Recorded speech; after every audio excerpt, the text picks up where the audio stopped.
Shalom, jumpa lagi dengan saya di Klavus Sukacita.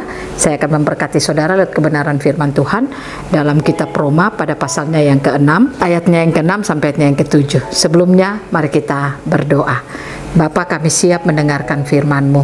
Kami rindu Engkau terus berbicara bagi kehidupan kami. Amin. Bunyi firman Tuhan, Roma 6 pasal 6 sampai 7. Karena kita tahu bahwa manusia lama kita telah turut disalibkan, supaya tubuh dosa kita hilang kuasanya, agar jangan kita menghambakan diri lagi kepada dosa. Sebab siapa yang telah mati, ia telah bebas dari dosa. Demikian jauh pembacaan firman Tuhan. Pemirsa Klavus yang diberkati oleh Tuhan, Tuhan tidak menciptakan saudara dan saya untuk hidup di dalam dosa. Dia tidak mentakdirkan kita untuk dibinasakan oleh dosa. Oleh karena itu kita bersyukur lewat kehidupan Yesus Kristus. Peristiwa kematian dan kebangkitan Yesus Kristus sudah mengubah status hidup saudara dan saya dari status orang berdosa menjadi status orang benar. Melalui kehidupan Yesus Kristus lewat kematian dan kebangkitannya, saudara dan saya telah menerima benih kebenaran itu. Kita tidak lagi memiliki benih dosa, karena sejak Yesus mati dan bangkit, maka roh saudara dan saya tidak lagi memiliki sifat dosa, tetapi kita sudah memiliki sifat Kristus di dalam hidup kita. Nah, oleh karena itu, ingat saudara dan saya tidak lagi punya benih dosa.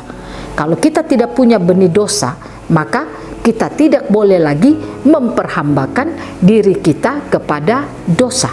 Kita tidak boleh lagi melakukan dosa karena kita sudah tidak punya benih dosa.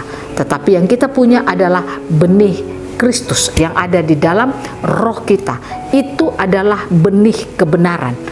Oleh karena itu, saudara dan saya, orang-orang yang sudah ditebus, marilah kita hidup melakukan kebenaran Tuhan di dalam setiap kehidupan kita. Masalahnya ada banyak orang Kristen tidak mampu untuk melakukan kebenaran di dalam kehidupannya. Artinya dia tidak mampu untuk tidak melakukan dosa. Selalu dosa saja itu dilakukan di dalam kehidupannya. Mengapa demikian? Kenapa orang benar masih bisa melakukan dosa? Artinya orang benar masih bisa melakukan perbuatan-perbuatan dosa. Itu terjadi karena manusia masih memiliki cara berpikir Adam pertama. Cara berpikir manusia itu adalah masih produk Adam pertama. Oleh karena itu, cara berpikir kita harus mengalami transformasi. Kalau cara berpikir kita mengalami transformasi, diubah, maka saya percaya pikiran kita akan selaras dengan roh kita yang baru.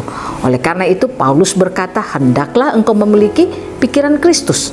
Karena ketika seseorang itu memiliki pikiran Kristus, maka pikirannya itu akan selaras dengan rohnya yang baru. Itu yang membuat sehingga orang itu tidak akan melakukan dosa lagi di dalam kehidupannya. Pertobatannya itu akan menjadi pertobatan yang permanen, dan itu tidak akan lagi kembali untuk melakukan dosa. Nah, oleh karena itu lihat bagian kebenaran firman Tuhan dikatakan, karena kita tahu bahwa manusia lama kita telah turut disalibkan, supaya tubuh dosa kita hilang kuasanya, agar jangan kita menghambakan diri lagi kepada dosa. Sebab siapa yang telah mati, ia telah bebas dari dosa. Saudara dan saya kan telah mati. Kita tidak berbicara soal mati secara fisik, tetapi kedagingan kita melalui kematian Yesus Kristus, kedagingan kita mengalami kematian. Kita dibaptiskan bersama-sama dengan kematian Kristus. Jadi kita sudah bebas dari dosa. Dosa tidak lagi mengambil bagian dalam hidup kita. Nah, oleh karena itu, jangan pernah lagi kita mau hidup di dalam dosa atau memberikan hidup kita menjadi hamba dosa. Tetapi marilah kita memberikan hidup kita menjadi alat-alat kebenaran Tuhan. Saya percaya pemirsa Klavus yang diberkati Tuhan, ketika engkau terus membangun hidupmu dengan Tuhan dengan baik dan benar, maka kesadaran akan siapa engkau di dalam Tuhan lewat peristiwa kematian dan kebangkitan Yesus Kristus akan membuat engkau semakin menyadari siapa engkau sebenarnya. Sehingga saya percaya dosa tidak akan pernah lagi engkau lakukan ketika engkau menyadari bahwa engkau sudah menerima roh yang baru, bukan lagi sifat dosa dalam hidupmu, tetapi sifat Kristus yang ada di dalam kehidupanmu. Kiranya Tuhan Yesus menolong kita, memberkati kita untuk melakukan setiap perkataan firman Tuhan dalam hidup kita dari hari ke hari. Amin. Mari kita berdoa. Kami menyadari bahwa di dalam kami telah memiliki sifat Kristus. Kami tidak lagi memiliki sifat dosa.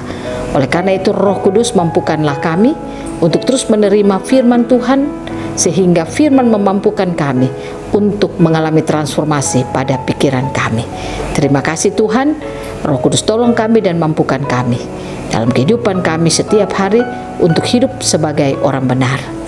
Amin. Shalom, Tuhan berkati kita semua.